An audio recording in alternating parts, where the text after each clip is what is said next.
This is a map of the ancient world the apostles walked into. 12 men, no armies, no money, no protection. Sent out from one small room in Jerusalem to Rome, to Persia, to India, to the edge of Spain. Every single path on this map ends the same way, with a body. 11 of the 12 were hunted down and executed.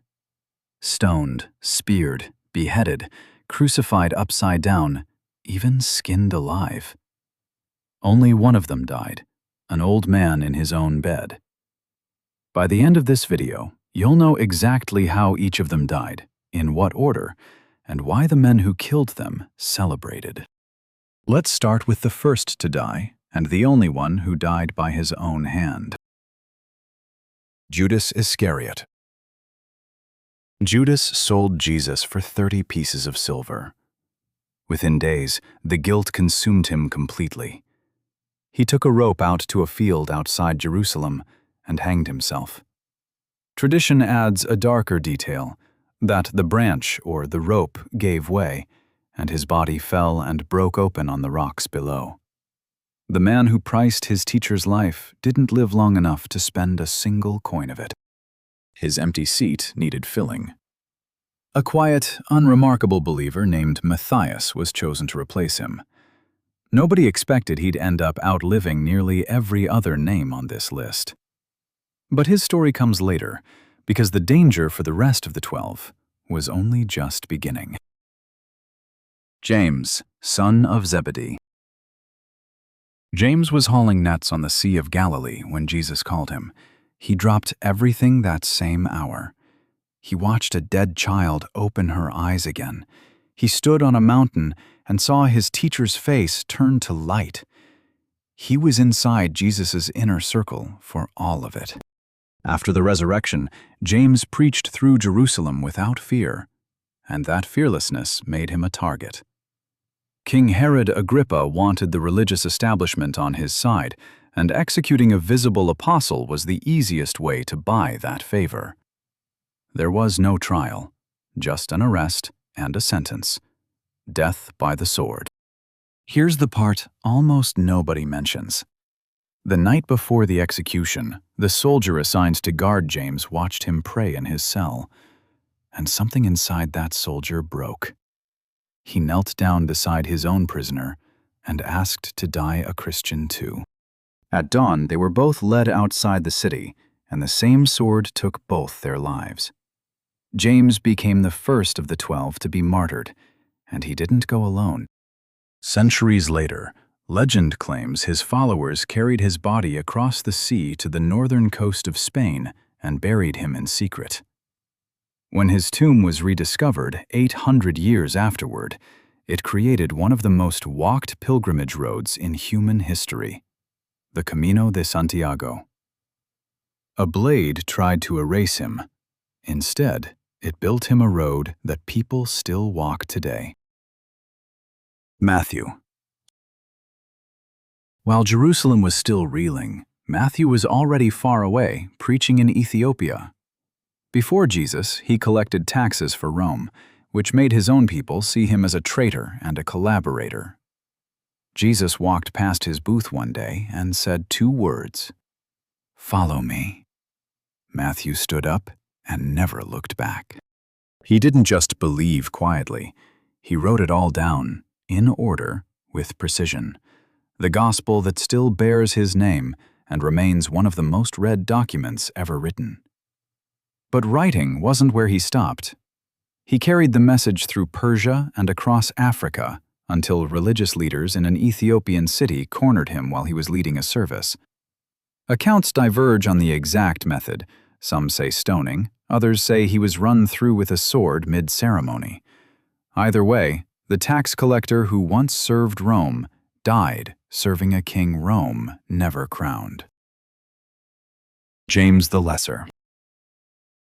Back in Jerusalem, another apostle named James, this one called the Lesser, had become one of the church's most trusted leaders. While others scattered under persecution, he stayed, teaching and comforting the believers who remained. That loyalty made him impossible to ignore. They seized him in broad daylight and dragged him to the highest point of the temple, demanding he publicly deny Jesus in front of the entire city.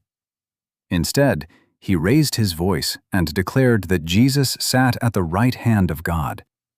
The crowd turned violent, and they threw him from the edge. He survived the fall. Broken on the ground, still breathing, he used what strength he had left to pray forgiveness over the very people trying to kill him. A man rushed forward with a club and ended it. Andrew. Far north in Greece, Andrew, Peter's own brother, had spent years building churches no one else wanted to go near. When Roman authorities finally arrested him for it, they sentenced him to crucifixion. Andrew made one request before they raised the cross. Not a standard cross. He didn't consider himself worthy of dying the exact same way his teacher had. They gave him an X-shaped cross instead, and tied him with rope rather than nails to stretch out his suffering. For 2 full days, hanging in public, Andrew never stopped preaching. He kept speaking until his body finally gave out. That cross still carries his name today. Peter. Then came Peter, the same man who once denied even knowing Jesus 3 separate times by a fire in a courtyard. The same man Jesus forgave anyway and told to feed his sheep. Peter carried that forgiveness all the way into the most dangerous city on earth for a Christian to be preaching in, Rome. In the year 64, a massive fire tore through the city, and Emperor Nero needed someone to blame for it. He chose Christians. Peter was arrested and sentenced to die on a cross. Before they nailed him up, Peter made one final request. "Crucify me upside down," he said. "I am not worthy to die the way my Lord did." They did exactly that, on a hill now known as Vatican Hill. Today, one of the largest churches on the planet stands on that precise spot. Rome thought it was burying a movement there. It built its capital instead. Paul. Paul was never one of the original 12, but his death belongs on this list. He once stood holding coats while a mob stoned Stephen to death, and he made hunting Christians his life's mission. Then a blinding light knocked him off his horse on the road to Damascus, and a voice demanded to know why he was doing this. He spent the rest of his life undoing everything he used to be. Shipwrecked, beaten, bitten by a venomous snake, he simply shook into a fire without flinching. Paul outran death more times than can be counted, until Nero finally caught up with him too.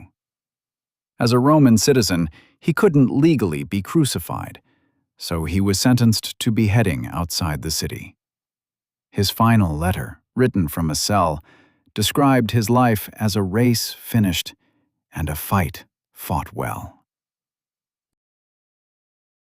Thomas. Thomas refused to believe Jesus had risen until he could touch the wounds himself.